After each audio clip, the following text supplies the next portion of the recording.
Welcome to Inside Texas Football, powered by InsideTexas.com. Before we start, you know the drill. Please like and subscribe to the channel to help us grow. This is Drew Kelson. I'm here today with Ian.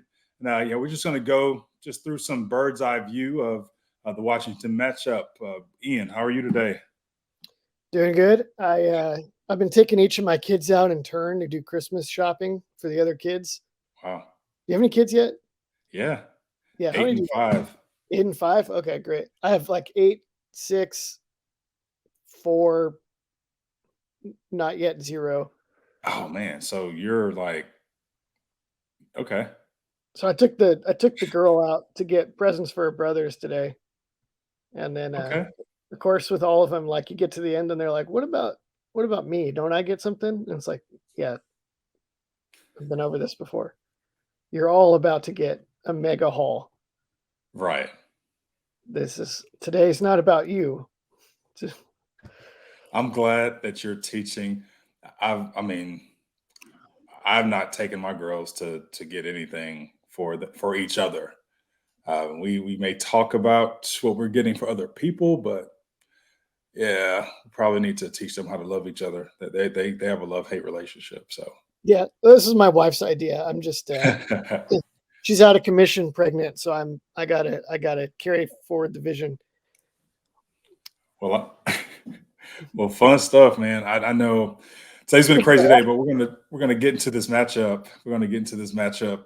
The funny thing when I was thinking about having this chance to catch up with you was the national media's perspective and the takes right now are just like they're all the softballs, right? I mean, what do you tell us some of the takes that you're hearing that you just if you could scream off the top of a mountain and just tell everyone to pause, which one would you throw out there? Well, I got some good news and some bad news for you. The good news is if you hit me with some of them, there's a chance that I haven't heard them yet. Because I don't know that I've heard a lot of takes about this game. I don't even have a lot of good national media like go-tos. Good for you. I'll read like Twitter, Good for you. and I haven't seen even very many people talking about this game. I don't actually even know what the like consensus view of this game is. I know that the Well, line. let me bring you up to speed then. Let me bring you up to Yeah, speed. yeah. Hit me with what's going on. So with right now,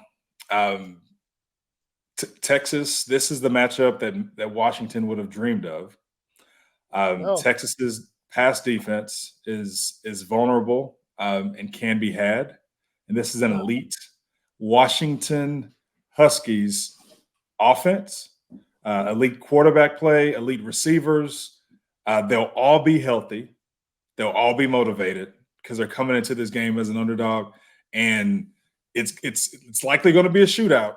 But I cannot see the Texas pass defense stopping Michael Penix. Drew, were you guys underdogs against Michigan and USC in the Rose Bowl? I definitely know we were against USC. How much of a difference did that make for y'all?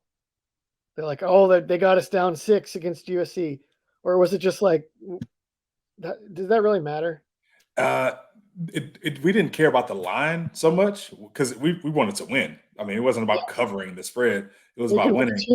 But yeah, I mean, I remember the ESPN. I remember being in the locker room and seeing Yeah, that the was different. Notre Dame '85 team. Like they're Yeah, comparing this team to, and we're like, that was a bad example. whoa, yeah. You just, I don't know. Yeah. So I I get it. It's funny to me that I can't imagine that Washington is drawing that much motivation from being like a field goal underdog to Texas. Like they got their guys at the Heisman ceremony. Hmm. Where's Texas at the Heisman ceremony? Yeah. They got Roma Dunze is like getting like first round draft pick. They're undefeated. I can't imagine that that's actually how they're seeing this game. I know that's not how their coaching staff is not like, oh, we're going to show. Their coaching staff is like, how are we going to block Sweat? How are we going to block Byron Murphy? How are we going to Yeah. block the Anthony Hill inside blitz? So, I don't doubt that in the least bit when it comes to their coaching staff. I think the way the game. I mean, I've looked at various reviews, and also when I started to see a trend, I was like, let me just continue to dig, go down this road. Texas, Washington preview, and there's plenty of opinions out there, and everybody's kind of saying some of the same things. hmm, Um, that it is interesting. that's got to be a little bit of like if you're like a big network commentator, you're probably like, what's the angle I can use to sell this game? Like Mm. if you're like in fight promotion mode. You know what's funny? Mac used to talk to us about that. Mac would say, "Hey, don't listen to the media, because they tell you before it. You pick this team and you pick that team, and we want you to argue about it." So Mac used to always tell us, "Don't listen to the media because they do it for ratings." Uh, but yeah, I it's funny how this conversation because right now I don't have any football to watch, not any football that I care to watch. So I'm just listening to any content, anything I can find on Texas and then Washington, Hmm. and now I'm kind of tapped out on the some of the themes here because some people just don't know the teams. They don't know the teams. They don't know the players. They don't know the X's and O's. But you do. Let's Um, can we circle back to so that you said that they're saying Washington's pass defense is terrifying, or not their pass offense. yes. To me, that is a no-brainer truth. Like I tweeted like a week ago. I was like, I really don't know if I want Texas to draw Washington in the first round. Because it's just like you're just getting Mike Tyson. Like just the knockout power of the passing game is maybe somebody Yeah. else can deal with that. Yeah. I don't know if the rest of their team is really. I know actually I do know the rest of their team is not quite that great. Mhm. But that passing game is scary. The idea that Texas's pass defense is bad or vulnerable, I don't know if that's going to bear out. I don't know if that's going to age very well. What do you think there? I'll say this, and it really depends on how we go about the game plan on the offensive side of the ball. Uh, are we going to control the clock? Can we control the clock? Do we have long drives? Do we sustain long drives? Because I do think the one thing that does scare me about Washington is it's going to be a 4-quarter game. Mhm. You can be down, you can be up 10 points with 5 minutes left, and you haven't won the game yet against Washington. I feel like it'd be different against the other two teams in the college football playoff. And with Gotcha. Washington, you have to play it all the way through. So I think in general, our defense is going to be fine against the pass. But it's at the end of the half, at the end of both halves, if there's a sense of urgency there, how do we respond?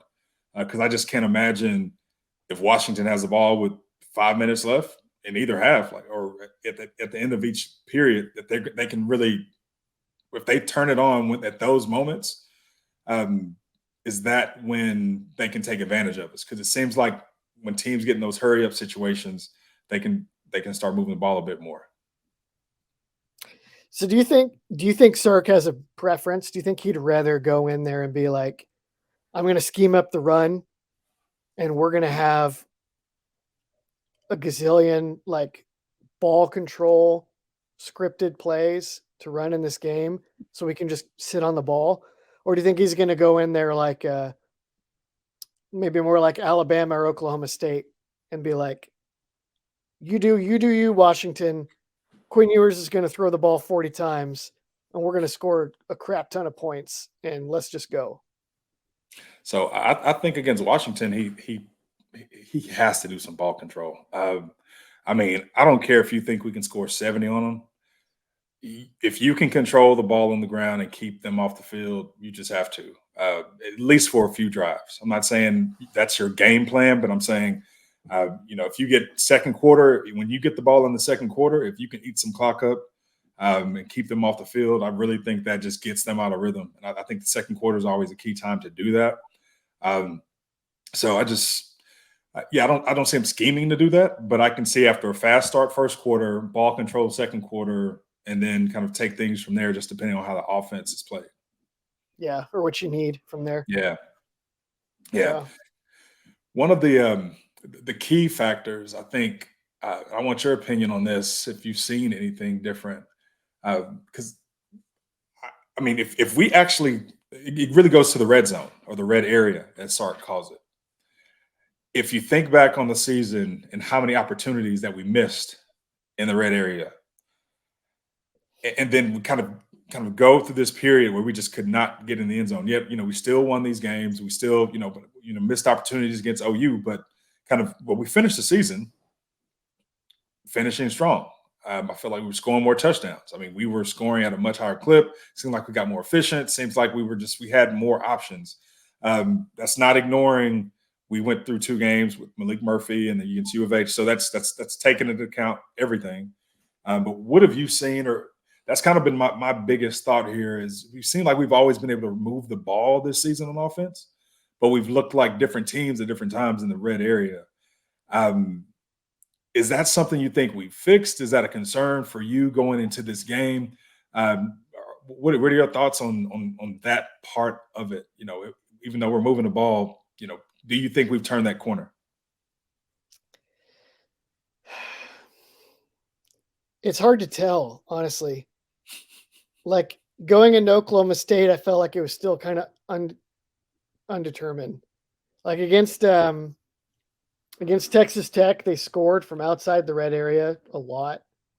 Against Iowa State, they had scripted up some plays to where once they crossed like the 40 or got near the 30, they had some plays drawn up that they hit to score before they got down into the congested. Yeah, yeah. So it was like, well, that's what they should do. That makes a lot of sense. But if they did get tackled at the 2, what happens? If they do get tackled at the 10, and then Oklahoma State, they just killed it. They had a lot more drawn up.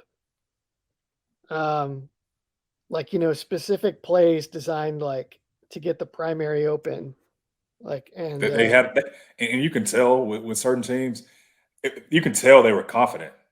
If they didn't have a first down play, if the first down play didn't work, they knew they had a second down play. Like it was, everyone kind of went out there ready they were dialed into what the game plan was down in the red area. Yeah, and there wasn't a lot of like, right. What do we do? Yeah. Give us the play, or the coach is like scribbling through there, Yep. So you figure that they could match that with a month to prepare. You figure they'll have a lot in the bag. But man, I still don't totally know. It did look promising when they gave Baxter the ball on that one counter play. Yeah. And Kelvin Banks nearly took a life. And Baxter was running through tackles. Yeah. That is not something that has happened at the rest of the year. No. Like God bless Brooks and everything he did for Texas this year, but that's not really his game. No. And Baxter's been very inconsistent about that as well. Yeah. So I mean, that's a game changer. We only saw that in the last game of the season. I don't know. I'm less worried about that. That's gone down the list of concerns quite a bit, I would say. I'm with you there. I'm with you there. That's the other factor here is with 30 days, you have all this time to prepare. You got to assume everybody's healthy. I mean, I think the stage is different. I feel like when we were going through this process, I mean, we didn't have a lot of injuries. So I guess, and maybe the stakes just didn't feel as big. I felt like it was big to us, but maybe because I'm on the outside looking in now, it just feels like the world is watching this build up to this game. And maybe because it's the last one, I don't know, because it's the 14 playoff before we go to 12. There's some different storylines here, but yeah, I wonder, that 30 game, like, what do you think we could see different after 30 days? What do you think could shock you? What do you think Sark could cook up that we haven't seen yet? We're just going to be who we've been. Uh, Good question. It makes such a big difference. I was writing about the 2014 playoffs the other day, and I was remembering that in the lead up to the game, Florida State started to get freshman Dalvin Cook way more integrated. And so they came out on Oregon and they were just blasting them with Dalvin Cook. And it was kind of Yeah, back and forth, but he was a freshman and then he fumbled 2 drives in a row and everything yeah, went to yeah. hell. So there is like you can make substantial tweaks, really. I If anything, I would say it'd be like the 21 stuff where they have Sanders and Blue and Baxter on the And field at the Baxter. same time, or Yeah. Keelan or whatever. They've like dabbled in that and they've used it more and more down the stretch because they know that, you know, Blue is earning it and they know Keelan is dangerous. So It gives they so many options, man. You can do, I mean, you can do the RPOs out of that. You still have to be disciplined with your linebackers out of that because there's so much misdirection. It's just that's a tough set, especially you haven't seen a lot of it on film. So they've been rolling it out lately, and you're right. I would think that I mean they could really expand that. Um, and then I mean defensively, like me and Paul have talked about this a little bit. We're kind of hoping that they draw up a dime package for Washington Huh. that they haven't used all year. I don't know exactly what it would look like. There's a number of ways they could do it, Yeah. but yeah, I bet you remember like LSU. LSU gets to the playoffs, and I don't remember who they play in round one. Oh yeah, Oklahoma. Oklahoma. Yeah. Oklahoma had nothing. Oklahoma just got run out of the Right. building. Right. Right. But Clemson had this whole like 317 package that they'd never shown. Hmm. That they'd obviously been working on for a month because they knew they weren't going to play Oklahoma. Right. And and it like shook Burrow and the Tigers for like a quarter and a half or something. And they And then figured it out. they figured it out because that was like the greatest college football team I've ever seen. But Yeah. I mean, you saw Justin Jefferson, and yeah, yeah, you see these guys. You're just like, man. Um, yeah. So this is what I think about that. When I think about the dime package or drawing up a dime package, I feel like Sark, this team has said they've leaned on continuity and coaching continuity so much, and the players kind of know the defense in and out. Um, I'm not sure how flexible or mature they are to even over 30 days to adapt to a different defense. However, if it was schemed in a way where you plan to press, you plan to be aggressive, not to sit back, but you plan to be a little bit more aggressive and disrupt routes off the line, but giving your D line a chance to get after it. If they felt strongly about if we can just give our D line a chance to get after them, play a tighter coverage, maybe with a dime package, um, and just give our D line a chance to get after them, disrupt Penix, but throw off the timing of the routes. Because I think that's probably the key thing with this team. If you're going to play them and you're just going to play them, if you're going to position yourself to match up with them from a defensive standpoint, disrupting timing and making Penix uncomfortable is how you have to do that. I'd like to think we have enough guys who uh, could play or kind of work into a package like that with the maturity of, I mean, especially if we can get Ryan Watts back. I mean, there's some things that we can do here, right? yeah, So he's but essential. that's kind of where I'd want to take advantage of that is if we were going to actually press a bit more or disrupt routes a bit more and tee up some packages for some blitz packages to throw off some time in there.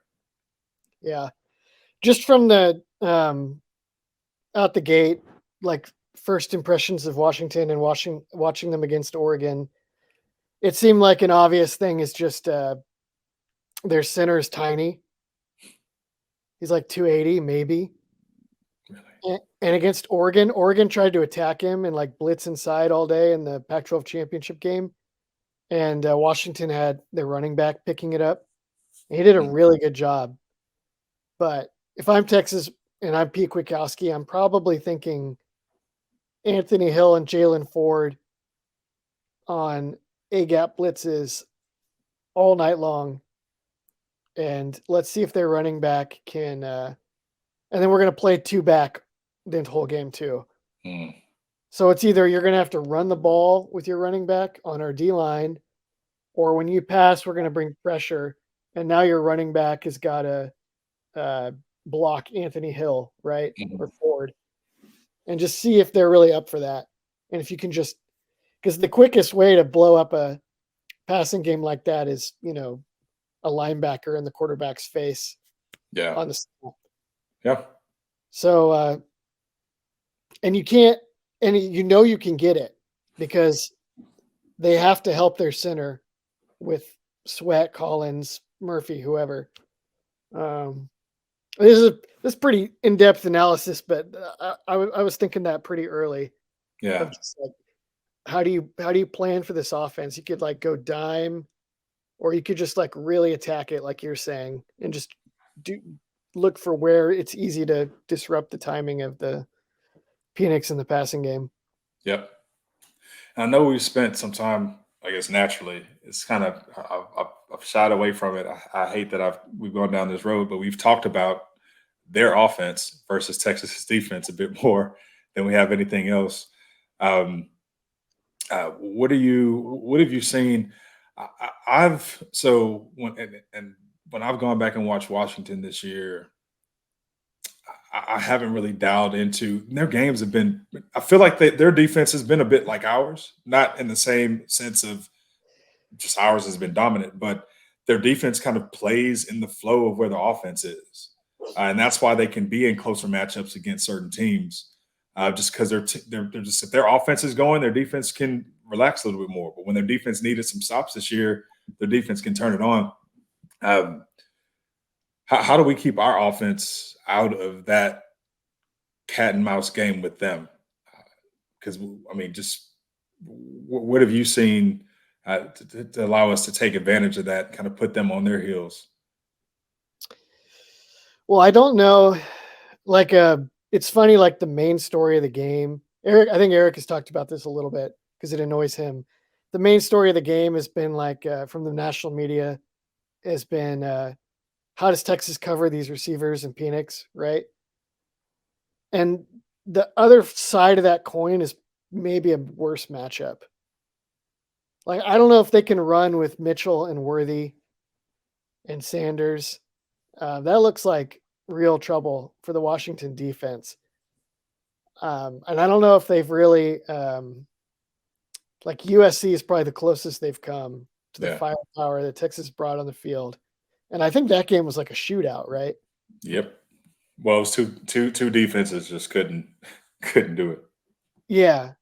Yeah. So I think, I mean, it might be hard for Sark to play the ball control game because he's going to see a lot of target. He's going to see a target rich environment on the back end of that defense. I'm not saying they're bad. I'm just saying It's hard. It's hard to avoid. Like Sark wants to take. He's like, I'm gonna take what they give me. yeah, I'm gonna take what they give me. I think about that last drive against Alabama. A second, it's third and long. Who runs against Bama in third and long? Sark had the discipline to take what they were giving him. yeah. So you're right. If they're going to leave it open, why would you shy away from that? That's not who Sark is. You're absolutely right. So Yeah, there's a lot. shootout.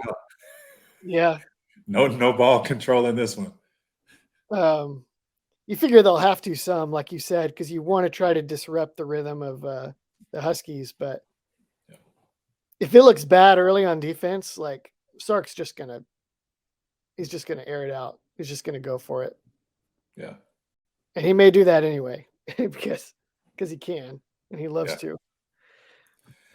Well, good stuff, man. It's so early right now, as far as how many weeks we have left to go through this and just kind of think about this game. So we'll be diving deeper over the next couple weeks. I know, Ian, I have fun today. I just want to remind everybody. Well, first of all, Ian, you have any other thoughts before we wrap here? I just know we have a lot more to dig into. I thought you were going to ask me about Arch Manning. Oh, Oh, the and the backup quarterback. Sorry. yeah. I didn't know we talk about backup quarterbacks anymore. I I'm not too worried about the Arch Manning thing. Like, I mean, if Quinn Ewers goes down, Texas's chances decrease, as do every other team's if they lose their Period. starting quarterback. I think Texas is in fine shape there. Deal with that as it comes. Yeah. But it's like a real Texas. Ian, I didn't want to get morbid here, but we've had big games. We've had quarterbacks get knocked out before. So we Yeah. gotta like our backup plan. But we've also had backups come in and ball out. So we've had good luck on the backup side of things. Yeah, they've been in worse shape than this. I can Yeah. definitely say that. Yep. Well, good stuff, man. Enjoyed it, Ian. Everyone, please remember to like and subscribe. This was fun, Ian. We got to do it again soon. You bet.